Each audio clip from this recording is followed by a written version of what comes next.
তো আজকে কিছু কথা হচ্ছে কোরিয়া সরকারের জন্য।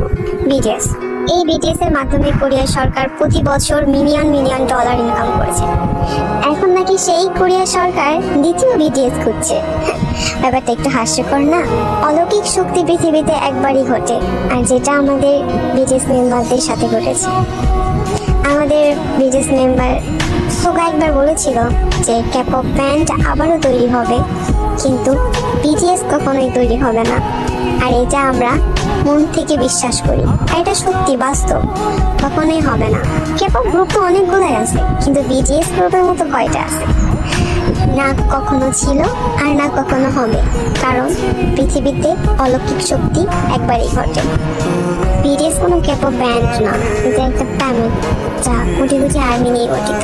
বিটিএস আর আর্মিদের মধ্যে যে সম্পর্কটা আছে সেটা কখনোই তৈরি হবে না, হাজার চেষ্টা করলে